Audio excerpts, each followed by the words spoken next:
betul, dia bilang apa yang salah anak muda memimpin walaupun ABCD itu. Nah salahnya kamu pakai kata walaupun. Assalamualaikum warahmatullahi wabarakatuh. Di sini saya akan mereaksi ya bagaimana pandangan Rocky Gerung tentang anak muda yang memimpin. Dalam konteks ini kalau di Indonesia kan kita udah sama-sama tahu lah ya bahwa ada pemuda yang super dahsyat, yang luar biasa, yang memiliki privilege yang eh, jalur langit katakanlah gitu ya, yang kemarin-kemarin katanya tidak mau berpolitik, tiba-tiba jadi cawapres gitu kan, dan pada akhirnya sekarang jadi wapres beneran gitu. Nah, saya ingin melihat bagaimana pandangan Rocky Gerung dan beberapa panelis di Q&A ini, dan kemudian kita respon ya. Spesial Indonesia Memilih. Aku mau ke Keisha dulu. Tadi melihat bagaimana kaum milenial melihat demokrasi. Kalau kamu sendiri sekarang gimana melihat demokrasi Indonesia? Sebenarnya bisa dikatakan lucu ya. Kenapa lucu? Lucu aja kalau kita melihat dari prosesnya, dari sebelumnya terlaksana. Dan memang sebenarnya tadi kata Mas Rocky, saya sangat menggelitik sih dengan pernyataan bahwa terlalu memaksakan anak yang masuk ke ranah dewasa.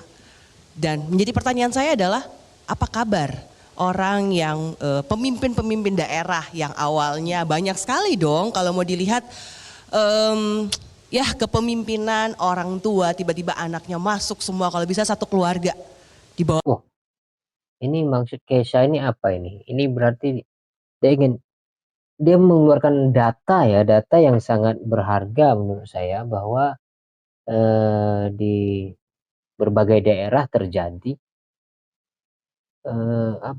dinasti politik itu, bahwa ada orang tua, dia RT, kemudian anaknya ingin juga jadi RT gitu, kepala daerah menjadi itu, saling bantu dan sebagainya. Ini kita lihat dulu maksud dari Kaisa ini. Masuk begitu. Dan yang menjadi hal yang menggelitik bagi saya adalah apa ada yang salah kalau presiden, ya mungkin ini pro dan kontra karena juga di sisi lain juga ya saya sangat sedih saya tidak bisa memilih, tapi apakah salah anak muda untuk menjadi seorang pemimpin walaupun ya memang sangat mengagetkan dengan proses yang sangat langsung di atas gitu. Apakah salah untuk anak muda sekarang ini untuk memimpin? Walaupun ya memang kalau mau dilihat di daerah itu kan sudah banyak pemimpin-pemimpin anak-anak mudanya. Dan ini untuk menjadi orang nomor satu istilahnya, memimpin bangsa dan negara. Dan juga kayaknya baru kali ini di Indonesia menjadi seorang pemimpin yang langsung di atas banyak negara di luar sana yang sebenarnya pemimpin yang memang sebenarnya anak-anak muda kebanyakan. Tapi justru orang-orang yang istilahnya dalam tanda kutip senior yang justru harus mendampingi. Kalau memang ya sebenarnya sih terlalu muda ya, tapi dibutuhkan orang-orang di belakang yang untuk saling menopang istilahnya begitu. Itu yang jadi pernyataan yang agak menggelitik bagi saya sih, karena merasa lucu aja negara ini gitu loh. Menurut jadi ada kelucuan dari Keisa ya, bahwa banyak apa tadi kelucuannya itu. Ini pemimpin muda yang seharusnya didukung oleh senior-senior, tapi kenapa banyak yang mencaci dalam hal ini siapa Gibran yang menjadi pemimpin gitu. Juga ada Kaisang yang menjadi pemimpin partai dan sebagainya. Dia katakan tadi walaupun anak presiden, ini bukan masalah dia anak presiden, tapi ada perjalanan yang cacat sebagai pemimpin. Anak muda itu dari dulu udah luar biasa gitu. Dan kalau kita mencari kualitas ya, bukan mencari pemodal, anak muda yang memiliki modal, itu banyak sekali di atasnya Gibran gitu loh, atau Kaisang gitu menjadi ketua PSI. Kita dengar ya apa respon Rocky Keisha, Gerung. ini lucu sedikit komentar tentang pendapat Keisha sebagai milenial. Ya betul, dia bilang apa yang salah anak muda memimpin walaupun ABCD itu. Nah salahnya kamu pakai kata walaupun. Itu artinya membatalkan premis pertama kan. Justru yang kita persoalkan walaupunnya itu tuh Kaisa. Kan nggak ada yang salahnya kan. Tetapi begitu disebut walaupun dia datang dari proses yang busuk. Nah itu masalahnya di situ kan. Jadi poin saya selalu adalah ya anak muda selalu punya prinsip apa namanya student today leader tomorrow kan itu. Yes. Ya, Yang ya, terjadi ya. sekarang adalah dealer today leader tomorrow. Dealer today, Iya, leader tomorrow. Iya karena Gibran itu hasil dealing bukan karena proses mencari leader. Kan nggak ada di dalam tradisi seseorang itu tiba-tiba diajukan dengan backup kekuasaan. Nggak mungkin. Mungkin di dalam sistem kerajaan itu. Kan cuma itu dalil kita hari ini kan. Jadi semua orang marah bukan pada Prabowo, marah pada Jokowi. Dan itu yang kemarahan itu kemudian diwacanakan melalui the dirty vote itu. Nah, Dirty vote itu di belakangnya ada dirty hand. Di belakang dirty hand ada dirty mind. Siapa dirty mind?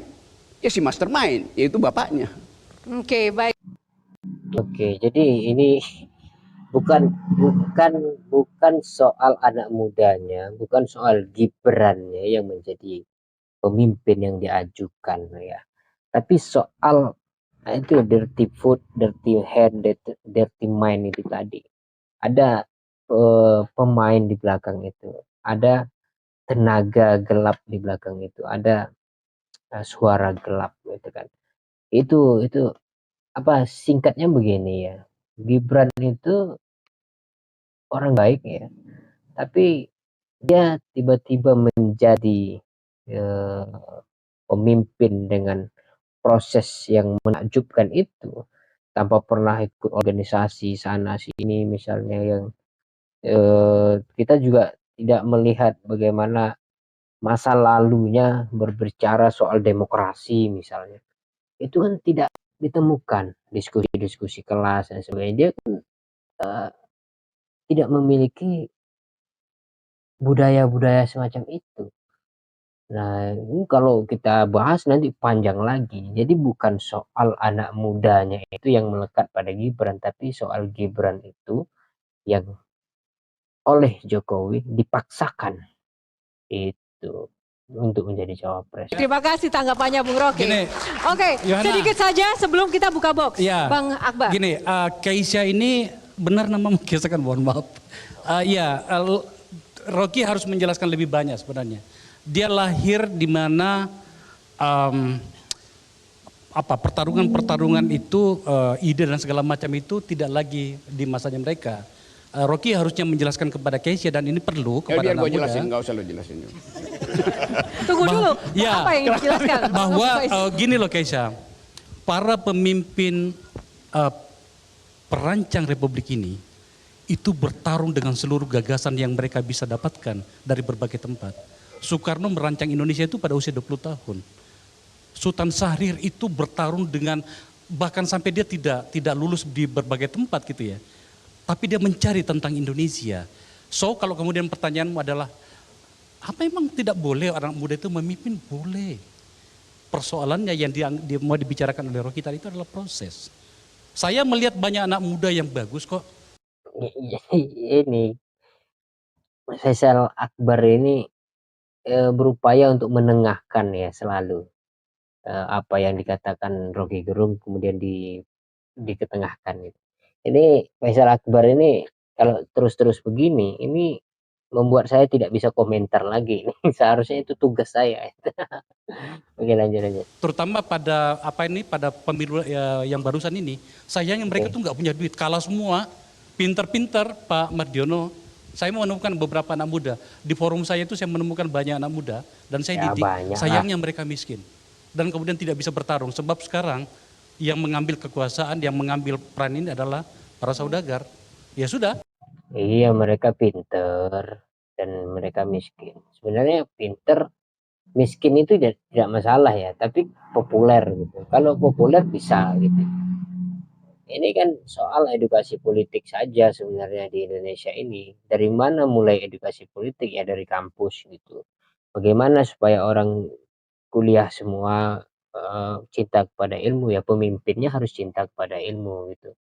bagaimana pemimpinnya cinta kepada ilmu, itu tidak akan mungkin terjadi kalau masyarakatnya tidak cinta dulu terhadap ilmu. Karena pemimpin itu representasi dari masyarakat, ya. Jadi kita mulai dari masyarakat sebenarnya.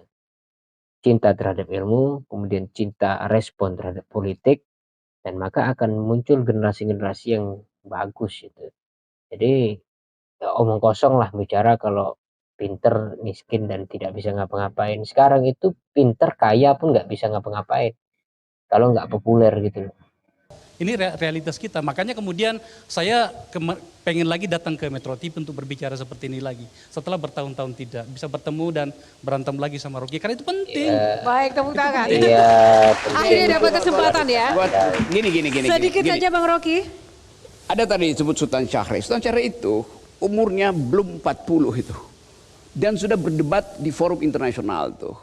Mengalahkan seluruh diplomat dunia itu. Untuk mendalilkan bahwa Indonesia itu tidak boleh ditahan oleh semacam persekongkolan barat pada waktu kemerdekaan. Satu waktu Airlangga bilang Gibran itu persis seperti Sultan Syahrir itu. Loh, Gibran belum ngapa-ngapain, Gibran memimpin wali kota Solo, dan memimpin wali kota Solo lebih mudah daripada memimpin BEM UI, BEM UGM gitu. Karena prosesnya lebih rumit di situ kan. Jadi Gibran tidak bisa dipersandingkan dengan Sultan Syahrir. Salahnya bukan pada Gibran, salahnya pada Airlangga. Dia tidak mampu untuk melihat bahwa sejarah kita adalah sejarah pikiran tuh, bukan sejarah hasil Mahkamah Konstitusi. Nah itu sebabnya air mineral lebih berguna daripada Airlangga. Iya, masuk iklannya, air mineral lebih berguna daripada Airlangga. Ya jelas lah, air mineral langsung bisa diminum itu. Iya. Kalau saya tidak pernah mendengar diksi itu ya, kalau Airlangga menyamakan siapa Gibran itu seperti Sultan Syahrir gitu. Tapi memang bagus, itu contoh yang menarik gitu. Tapi bahwa sebelum umur 40 tahun Sultan Syahrir itu sudah berdebat di Mahkamah Internasional, di apa namanya, diplomat internasional, dan memenangkan diplomat itu. Itu contoh yang real ya. Dan itu seharusnya menjadi patron anak muda, bukan gemoy, bukan ya menang karena paman atau karena bapak itu. Bahkan ada pepatah dari Arab itu, apa namanya, ada saya lupa. Udah gitu aja ya. Terima kasih. Wassalamualaikum warahmatullahi wabarakatuh.